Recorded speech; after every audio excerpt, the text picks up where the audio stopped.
So you've got MyEFO, that mid-year economic statement out this week. What day will you be delivering it? And we've already had some veterans figures. You're paying extra to veterans, $1.8 billion out today. I understand there's some other new policy announcements in there. Can you give us a hint on that?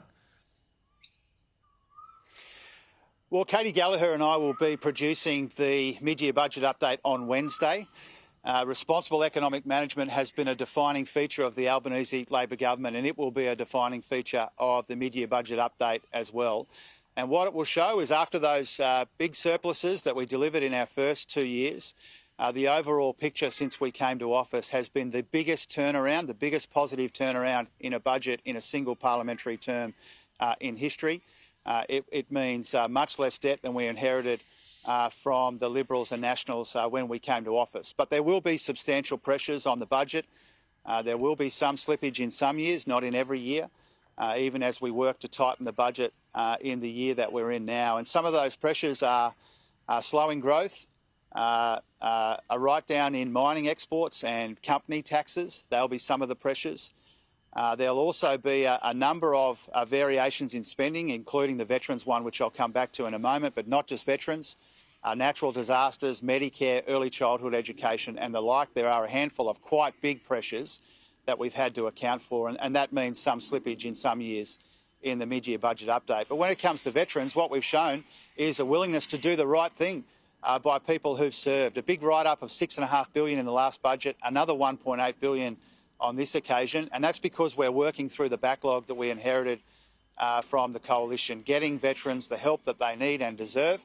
But it does come with another $1.8 billion price tag, and that will be one of the very substantial pressures in the mid-year budget update, one of a handful of quite significant pressures that we've had to account for. Indeed, and you had deficits predicted in your budget of $28.3 billion, growing to $42.8 billion in 25-26, which would be about the sixth largest on record, then 26.7, then 24 billion. Is the totality of those deficits that you're going to forecast on Wednesday bigger than the totality of those four forecast in the budget? Oh, you have to wait and see the numbers on Wednesday, Andrew. We've been upfront and said that because of some of these pressures, well, you have to see on Wednesday. You'll see all the numbers on Wednesday. There hasn't been slippage in every year. We've been able to do a little bit better in the near term, but there's been some slippage for reasons that we've been upfront about, whether it's veterans, natural disasters, early childhood, Medicare. There are substantial pressures on the budget, but the overall story since we came to office, two surpluses, a huge turnaround in the budget situation that we inherited, much less debt, much less interest on the debt, will show that we've made really very, very substantial progress since we came to office. Because there is a theory the PM will call an election early to avoid the budget, so you don't have headlines around the red ink. Now, you must have heard this theory. Political commentators talk about it on an almost daily basis. Do you, as Treasurer, expect to deliver a budget in March as scheduled? Oh, of course, I see the commentary and I see the pundits and all of the rest of it speculating, as they always do, and understandably, about the timing of the election. The timing of the election's up to Anthony. From my point of view and Katie Gallagher's point of view, we're certainly preparing for a budget in March. And that budget will be like the others. It will be defined by responsibility and sustainability, trying to get the budget in much better nick, taking pressure off inflation. And making room for our priorities, including doing the right thing by people who served our country in uniform. How much work needs to be done on the budget prior to March 8, when the WA election is? It would almost all be done then, wouldn't it? Oh, we're doing a lot of work on it already. You know, we've been working simultaneously on the mid-year budget update, which we'll release on Wednesday, and the budget that we're preparing for March. We work around the clock and around the year on these budgets. As you know, you've been knocking around Commonwealth federal politics for a long time, Andrew. You know that this work is more or less non-stop. We've been meeting the Expenditure Review Committee. Some things are for the mid-year budget update, some things are for March. That's as you'd expect. You've copped a lot of criticism from economists like Chris Richardson, who said you haven't taken advantage of your opportunity, that you've been too high spending a treasurer. One of the highest spending, I think he said, outside of wartime or crisis time. What do you say to that? And is there more that you could have done or your government could have done on things like the NDIS to rein in spending, Treasurer? Oh, good guy, Chris, but not always right. And he fails to acknowledge, the first couple of surpluses in almost 2 decades. He fails to acknowledge the biggest nominal turnaround in a budget in the history of the country. He fails to recognise the way that we've got interest costs on debt substantially down. He fails to recognise the big structural improvements we've made via Bill Shorten's good work and Annika Wells's good work in the NDIS and aged care. We've got the budget in much better nick in the near term. We've been working on those structural issues in the medium term as well, and that explains why we've made such progress. Banking upward revisions to revenue, coming up with savings, tens of billions of dollars in savings in total since we've come to office. All of this is about being responsible and getting the budget in better nick at the same time as we fund these pressures, which are substantial, and we make room for our priorities, including helping people with the cost of living. The Reserve Bank held rates again this week. Then you had that unemployment figure of 3.9%. Would it be responsible for the bank to cut rates when unemployment is that low? Could you see a scenario where they can cut rates when unemployment's that low?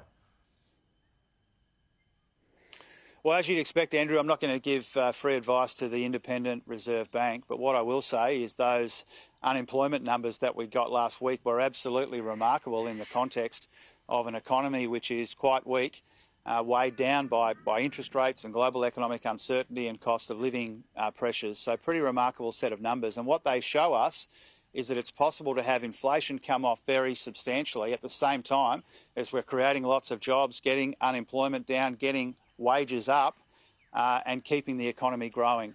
And so those numbers really represented the sort of soft landing that we're going for.